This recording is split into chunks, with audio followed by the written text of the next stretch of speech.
Welcome, ghouls, demons, and fellow weird ones. Let's drink some moon juice, which is coffee right now. I'm still waiting on Todd to develop my tea, and I'm waiting for a restock of other tea. So we are coffeeing it up right now. Oh my goodness. Okay, so this episode 13, it might be a quicker one. I'm not too sure. I wrote this note down to talk about this. I'm not too sure where it'll go, except outside of this, like, maybe potentially quick point, but I've never made a quick point in my life, so I don't know. Let's roll with it. I wanted to talk about, which is something I felt a long time ago, back in October, on Halloween, is I had this insight about,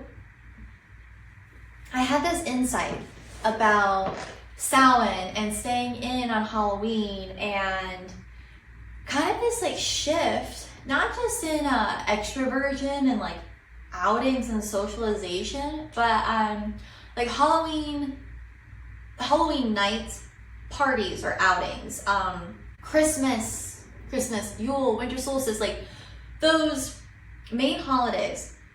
So I'm trying to think.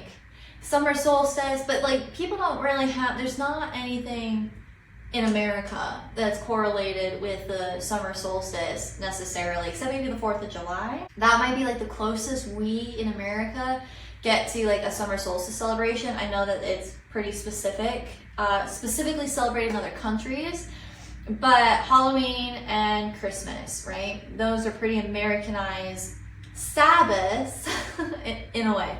I hope you're following. So on Halloween, and since I have lived on my own, especially, and Halloween, I took the day off work and I watched horror movies, and I had a lot of rituals that I did, and I kind of intuitively leaned into it. My first Halloween living on my own in Michigan, and I quit going out. There were times, especially in like high school, I really wanted to go out, and I really want to do this, and I really want to do that. And it's like, well, why? Well, this is what everyone does. You want to fit in, you want to belong, but you want to have fun. I just wanted to have fun. A lot of my problem in life is just wanting to have fun and feeling like fun was being restricted because I wasn't able to do the things that people told you were fun or that everyone else was doing for fun. Because here's the thing, every time I went to a party, I would eventually be fucking miserable. I begged to go, or I wanted to go, I lied and fought and pleaded to be able to go, to have a normal, fitted in experience. Just fucking hate it most of the time. Dissociate or get way too drunk or something, and just kind of go off the rails in a lot of different ways, because like, well, I wanted to be home. Or I wanted to do something really specifically and the party wasn't what I thought it would be. A lot of times the situation is not what I thought it would be, and then the dissociation hits, and then I try to romanticize a really ugly experience. And then that romanticization, getting lost in limerence, all right? I traumatized myself by like suppressing the truth or just being lost in delusion, and just not really honoring myself, which I think is where a lot of situations got stored in my body. But this Halloween, this Samhain, my husband was home, like he got to be home. Was it on a Saturday? Is that why? I can't remember if it was on a Friday or Saturday, to be honest. But there was nothing disrupted anything. And it kind of got back to some of my first Halloweens when I was by myself. Because like, I think Halloween parties, like costume parties, I think they're fun all the way up until the day of Halloween. I think the 30th and 31st, those are days you should be home doing rituals. And that's not because of like, oh, the ghosts are out, the demons are out. That's not what it is. Like, you can go out in nature, you can go outside. You don't have to be locked in your house and like protected. It's just, I don't think it's a time for certain rituals or certain experiences. And that could be conspiratorial, like every time you engage in one of those rituals, such as going to a costume party at a brewery and getting blackout drunk and doing all this and doing all that, all of these, Americanized versions of the holiday, you could be just like trapping yourself in a time loop or a repetitive cycle of some type of sin, so to speak. like not like, but you know what I mean, just something karmic or whatever. And I noticed when I stopped even wanting to like, when I really stopped even wanting to dress up for Halloween, that's when things really shifted. And this Halloween was so special. My husband was home and we did our rituals and we had a nice meal, and he did his stuff with his altar and like I did my stuff with mine, and we played he's you know the DJ, he's the jukebox, put on some awesome music, and we had a really nice night together, and we had a beautiful sex ritual that was probably one of the best ones we've ever had. And as far as like the magic and everything went, it felt like such a rebirth in a way, because every sex rite is different, right? So for those who know, you know, but this one was really special, and there's just some really cool things with it that I really appreciated. And I just remember sitting there being like, and to think I wasted all that energy wanting to wear a costume and go to a bar, go and dance, and miss out on this. Like, I was dancing, I was in my element. And there are things, I mean, we're in an apartment, so there was certain things we couldn't do. So when we get a house again, there's, you know, all kinds of plans, but I just like, I got really excited for, not just for like the rest of my life, but for this connection to the ritual and to the season and the timing and what this represents. I felt like I was trying for years to connect to it in a certain ritual. You know, in childhood, you know, you lean into your culture, of your upbringing and your society. And so really trying to force all of those different culture, like cultural, whatever, just being miserable. So then just like, I love Halloween, and I'm just gonna stay at home. And I just slept in, and I vegged, and I did all of these honestly very Cancerian like things, very homebody things, and I just loved it. And then now I'm doing that with my husband, and I'm like, it's just a perfect alignment. And we do that for all of our Sabbaths and this and that. Some of them have just not gone according to plan, or it's been during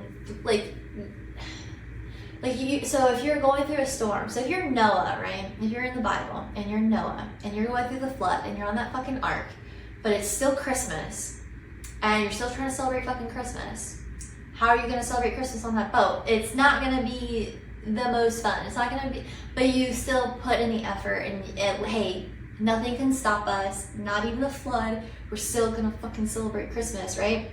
That is kind of my husband and I. No matter what we've been through, we laugh and we find joy. It's not always fun, and sometimes it's villainous laughter over here, but it's still laughter nonetheless, and there's still so much joy. And I'm like, I had a lot of gratitude this Halloween specifically, but it was just, I don't have this urge to go out. Like, I was exiled for so long, and I really I just wanted to get in. You know, it's like you're standing outside a club and you're like the loser, you just want to get in so bad. The bouncer won't let you in, you just want to get inside, you just want to be in. And then you realize what it's like, and you're like, oh, what the fuck, why did I try so hard? Well, I have felt that way with everything. Societal culture, social constructs, just everything. I felt like for so long, I was trying so hard to be accepted. And then when I just kind of gave up and started doing whatever I wanted, I found that acceptance not just within myself, but with a perfectly curated partner. My husband, you know, people have their opinions about us, and I understand where things may not always be healthy, and we challenge each other. It's two devils together. I used to say I fell in love with the devil, but I would definitely argue that I am a devil. What would be the female version of that? So there's demoness, right? But devil and deviless, whatever.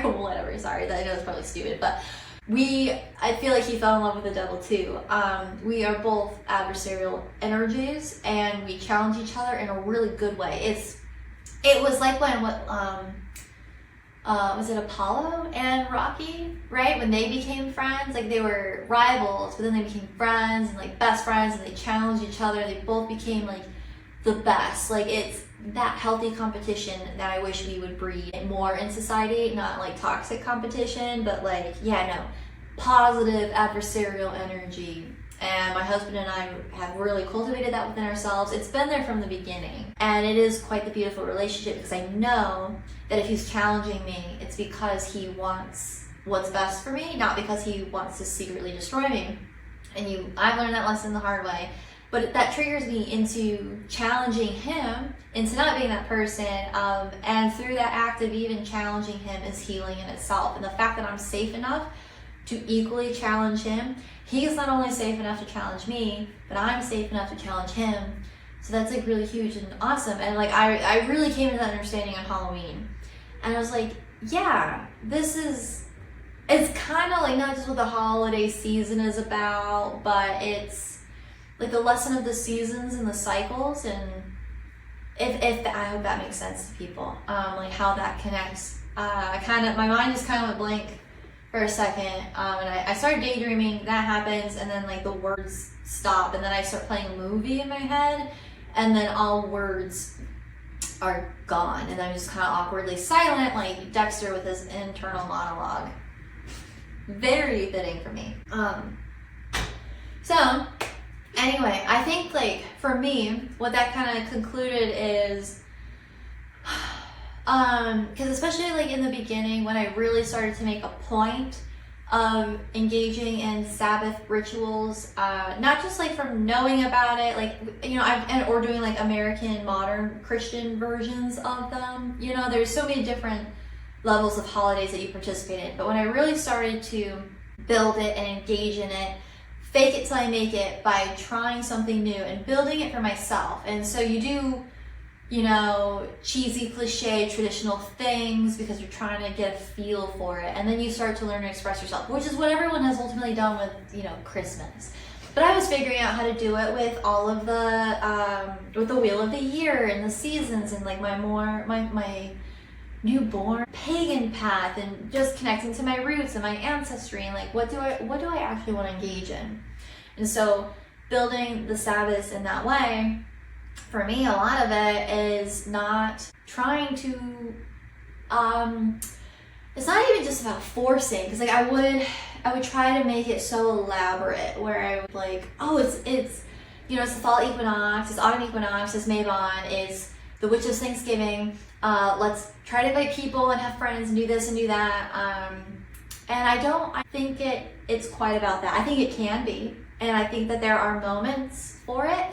But for me, what I've learned over the years of trying to make it these big community things, and then trying to make it this like educational thing, and trying to do this and trying to do that and blah, blah, blah, blah, blah, what I learned is none of that matters except what you do for yourself and with those in your like most intimate inner circle. And that's, I don't mean like a hierarchy and like a pyramid, but like you're like the circle and the cycles of everything. People have they are on certain rings, right? Rings of Saturn. They are on different levels. So I think when it comes to the day of the Sabbath, I think my understanding, this could be for me personally because of all my fourth house energy and other things, but I would say the emphasis is on you and your most intimate inner circle in the home, or on like a familial property. I think that's where the connection is. I think for big grand community expressions, it could be so like the night before. So that would be like Halloween, right? It'd be like the 30th. Maybe like everyone does something the night of the 30th, but then on Halloween, you're at home, which is what people do on New Year's. You go out on New Year's Eve, but then New Year's Day, that's like for you. I know people mainly recover from their hangover, but it's mainly for like celebrating the family. And in my upbringing, my childhood, on New Year's Day, everyone would come to my grandmother's house and they would all bring good luck foods from their culture, depending on like their ethnicity. So we had some Polish food, Irish food, like this and that, blah, blah, blah, blah, all the different things. And that was like our New Year's Day. My grandmother had the New Year's Day party, and then her friend had the New Year's Eve party. And so there's like, so it's kind of evolving that tradition within my own upbringing, but kind of diving into it a little bit deeper on like what I think like the Sabbaths energetically like are supposed to be. Not this big hyper productive extravagant capitalistic expression which we see mirrored in Christmas, which ultimately I was kind of starting to do for every holiday. It was like all of them are Christmas, and I still do love doing extravagant ritual meals and like really intentionally having those celebrations. I think we need more holidays than just Thanksgiving, Christmas, New Year's. I think it's important to have like holidays all year long, and I think that that's mirrored in nature. Nature celebrates every phase of life. We should celebrate every phase and season and cycle of life too. So I think like doctoring it up, you know, making it fancy, hyperbolic, yeah, is that hyperbolic? Like just being over the top, extraordinary, I think is necessary, but it has to be done in the right intention and to the right scale. So me doing it intimately with my husband and I, doing all the things that we did, that feels just right for me on the Sabbath day. I think if I am to like extend or introduce people into that deeply transformative and personal soul milestone, that's kind of what I feel like the seasons are. It's a soul milestone for the earth, for nature, for us, and our states of growth in like the grand cycle of the year, blah blah blah. But if you're going to extend that branch, you gotta look at your community. You have to look at your ecosystem. Are you in a forest? Or are you in a city? You know, like what are you trying to do? But I think part of the problem, and this could be a social media thing, I don't know exactly what it is, but there's almost like too big of an invitation for too many people. It's like people want more people, and they want, I don't know if that makes sense, like instead of it being more personal and intimate and small, they want it to be big. So it's the same, okay, this is a good metaphor. So it's like going to a concert at like a really intimate, small, cool venue, super atmospheric, you really get the vibe and emotion of the artist playing, versus a coliseum or a arena or whatever. So yeah, Madison Square Garden, that's probably super fucking cool to play at. All those other big, like hundreds of thousands of people. Oh my god, like I bet that that's fucking insane. I bet that that's awesome. But it's a very specific experience. It's only so good, and it's only like there's a lot of problems with it. Especially as someone who's a participant in it, it's probably great and really cool for the musician and the artist and people in the front. But everyone else on the outskirts, they're just happy to be involved. But it's not the same as like a nice, intimate, kept party at the intimate venue. Like I don't know, it's just a much better experience. And so I think that we need to start cultivating more of those intimate, slower, sensual experiences within ritual work, within society, within careers, within everything. I think humanity's really missing that flow, and we're all kind of tapping into this hyper productivity, post-industrial revolution, capitalist, blah blah blah blah blah blah blah, this like crazy toxic society where we're all burnt out of our minds. And I think that is where like the spark, the flame has been snuffed out. Like, you know, Christmas, like I was watching The Grinch. Where are you, Christmas, right? Like, where did the specialty and the love go? And you know, people argue, oh, it was grandma, it was this love, it was this, it was that.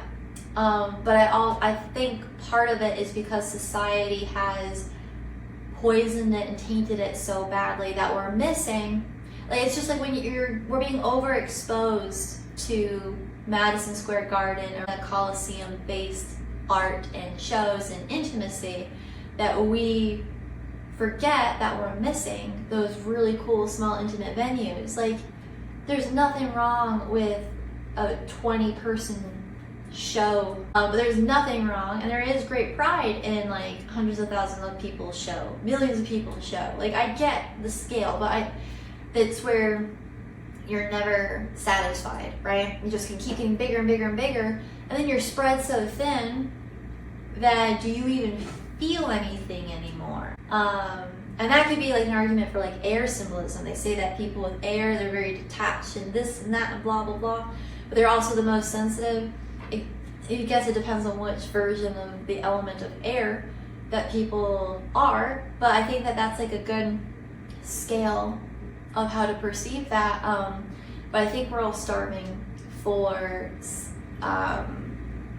sensual, intimate, loving, artistic, lively, whimsical holidays and Sabbaths. And that was something that I realized, like, my husband and I have kind of redefined and defined our own holidays and what it means for us, and that is so much more fulfilling than trying to force myself to find joy in holidays and Sabbaths and rituals that I'm supposed to. Because, you know, like, I would try so hard to like lean into something, and I'd be like, I just don't get it, I'm just not feeling it, something's wrong with me. No, nothing's wrong with me, it's just not meant for me, it's not in alignment with me, and it is okay. So I think like there's a lot of healing that needs to be done with people's expressions around holidays. And, you know, I think people talk about that a lot, like, hey, well, some people have to work on Thanksgiving, and, you know, like, when they're like, oh, the town shut down, and not everyone has family, or not everyone has this. Well, I think you can't control that, because when the collective celebrates something, you have to honor that the collective celebrates it, and not everything can be you cannot expect society to over-individualize everything for you, but you can individualize things for yourself. So when everything is closed because it's Thanksgiving or Christmas or New Year's, you automatically have that time off or whatever, or maybe you choose to work to get holiday pay, but then you take other days off. Like, you build your own life. And I think there is beauty and flexibility in that. I don't know about other countries, but I know that that's part of like the American dream that I do think still exists. I think they just make it really, like, they make it harder for you to do it in a non-conforming way. I do think that America is like a cookie cutter system. And I think we're learning that the cookie cutter system doesn't work. And I think this is I don't know how this is gonna go, but I would argue, supposedly, right? I don't know, and I don't want to get into it too much, but I'm gonna admit I don't know certain things.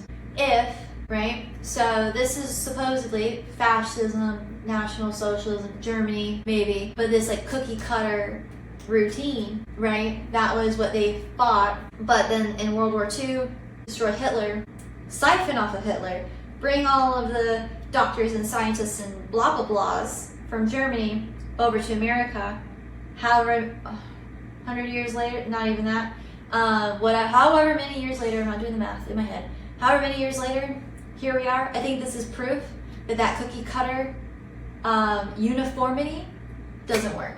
All I'm going to say about that this is a very specific context. I don't want to get into a lot of other things in that realm when it comes to fascism, Hitler, Nazis, all of that. But generally speaking, I would feel like this is a strong indication of the extremes, but also the balance that we need, that you do need some type of stability and structure. Like, there is a purpose to cookie cutters, all right?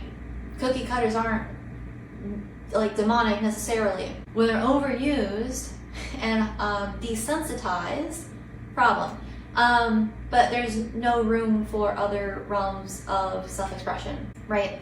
Or adaptation. And so we need to make sure that we're staying centered and balanced into that. And that includes national holidays, all right? Just because you live in a certain country doesn't mean you have to follow a national holiday. So it's a national holiday for Christmas, but it's really just because like almost every culture has something going on around this time of year. We just happen to call it Christmas, and we have these days off, and this is like the best solution for the majority. And if you celebrate something else, say happy holidays, well, whatever. I think at the end of the day, what it really comes down to is people like not having any national holidays at all. Like, you take the holiday off for yourself. Like, hey, this is part of my culture, it's the winter solstice, I'm taking time off. And you get time off because It's part of your cultural religious belief, which is protected in the Constitution. Freedom of religion, that means I get the whole solstice, I get the whole 12 days of Christmas off work for my practice. No questions asked. Thank you very much. You celebrate Christ Christmas, you get your set of holidays off, but nationally, it's a choice whether people get to stay open or not. There's no blanket federal anything that is saying, hey, we're all closing down. And I mean, we see that now. There's places that stay open and there is free will in that. But I think that there could be a fine-tuning, a refresh in that relationship to diverse cultures and holidays on a national political scale. If all of that makes sense and comes together, I don't know if there's much more I wanted to say, but like, yeah, this is just all the stuff that came up around Halloween and Samhain for my husband and I through our ritual, and just this epiphany of like, yeah, I no longer have this urge to go out or fit into these national holidays. Like I am creating my own national anthem and routine and holiday system and calendar for myself. And that is autonomy, sovereignty, and free will. And I think everyone should be figuring out what that looks like for them. I think it's easier to follow the template. Cookie cutters are easier. And so I think that's why most people choose those paths and align with them, because it's less work. It has definitely been a lot of work. It's taken years for me to develop all of this. Like I said, I've been actively practicing since 2019. I've been educating myself my whole life, one way, shape, or form or another, but actively practicing since 2019, and I still don't feel like I have it perfected. I don't think I ever will. I think it just keeps adapting. I also think that every season and cycle is going to be different for a variety of factors outside of my control, and I think uniformity is an illusion. So with that, I'm going to conclude this video. It's a lot longer than I thought it would be, but I'm super proud of it. Hope y'all enjoyed the insights, and yeah, well, yep, that's it. I don't have anything else to say, so thank you for drinking some moon juice, and I will see you next time for episode 14.